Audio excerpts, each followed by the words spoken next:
सरफरोशी की तमन्ना अब हमारे दिल में है. वाह वाह वाह वाह वाह. Nikhil, how much you studied today, beta? Beta, if you do not work hard, you will become a garbage man. In 1946, American investment consultant Charles Ellis wrote an essay called The Loser's Game, in which he compares tennis to investing. Tennis in this scenario has two strategies. The winner's game, played by professional tennis players, involves hitting that special serve that you've been working on for so long, or by hitting that power shot that can only be used when the timing is perfect. On the other hand, the loser's game is played best by those who aren't professional. It involves keeping the ball in play and not taking any unnecessary risks. Just focus on avoiding mistakes and you'll be fine. The winner's game is about hitting fancy moves, mastering timing, outsmarting your opponent, and taking risks. The loser's game is about sticking to fundamentals, avoiding mistakes, and minimizing unnecessary risks. As a fairly small YouTuber, 13% of my audience comes from India, and if there's one mindset that Indians are especially familiar with from our parents, it's the idea that we've always been conditioned to play the loser's game. Not just Indians, but everyone who's got that immigrant mindset that they grew up with, where you were risk averse. There was so much sacrifice and pressure involved in getting you to your life situation, which is 10, 100 times better than anything that our parents went through.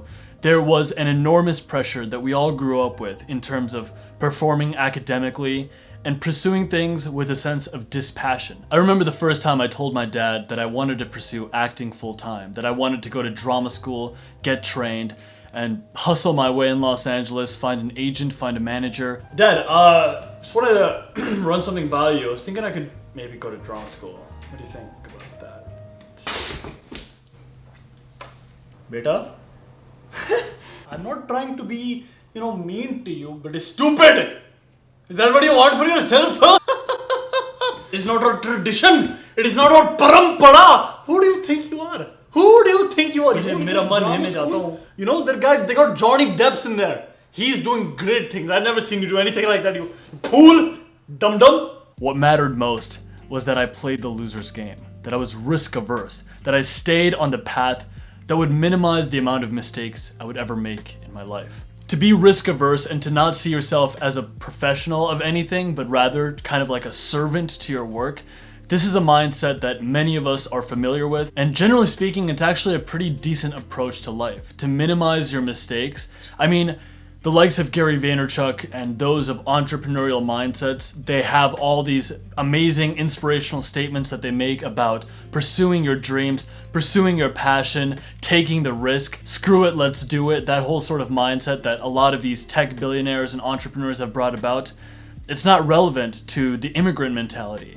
We grew up with the mindset that it's not important that you become a tech billionaire or a rock star or a serial entrepreneur.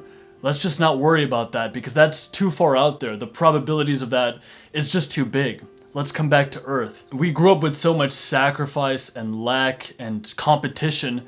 There's no point in dreaming so big. Come back to reality, wrestle with reality, and make the gains that are real, that are actually possible. Because it's so much better to be in the middle class and make it, be safe, be well off, rather than trying to chase some unwieldy ambition and not get there and live a bitter, jaded, wasted life. And the funny thing is, as time has gone on, I have actually grown a greater appreciation for playing the loser's game. This mentality that my parents had pushed on me of playing it safe, choosing careers like medicine, engineering, computer science, the paths that wouldn't necessarily get you an amazing life, but they would make sure that you're comfortable, well off. I actually see a great attraction and appeal to that path because there's an immense gratitude that accompanies it.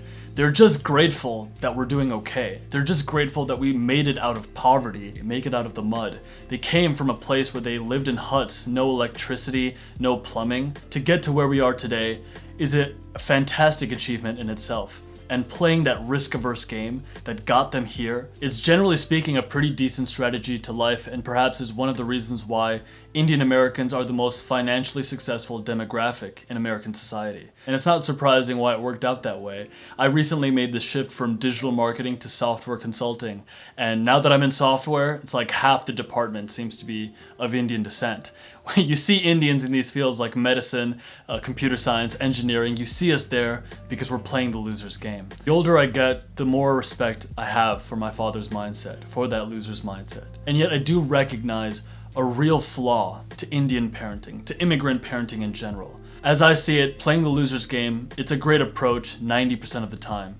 But there is that 10% of the time in which we're all called upon to play the winner's game, to take those risks, to make that unique swing that is just your own. If it's a game of tennis, to make that power move. Everyone's got a unique artistry inside them that is their own, that's just glorious, beautiful. And when you feel yourself doing it, when you feel yourself expressing yourself in a way that's just like, damn, that was me. I don't think too many other people could have done it like that. That's a tremendous feeling. And I do believe that life gives us these little slivers of opportunity, these small moments in which it's wrong to play the loser's game. Even if logically it doesn't make any sense, taking that risk is the exact right thing to do. For my own part, I ended up listening to my dad. I got a degree in chemistry, never went to drama school, even though I got into a pretty decent one. And I think I won't know the true effects of this decision maybe until 15 years from now or even 20 years from now. But life does offer us these incremental moments, these slivers of time in which our decision is our own, and we have an opportunity to share something that's specifically us, specifically you. And I think it'd be a real shame to miss out on that, to always incessantly play the loser's game, to always be risk averse, and to never take those chances, to go for it, to listen to your heart rather than your head. It's great to play the loser's game 90% of the time, but every once in a while, take that swing, make the power move, be the professional. Because for those of us who are willing to do so, to us I say, greatness is coming, Baba. Matlab, first class, it's gonna happen. You just get in there and do it.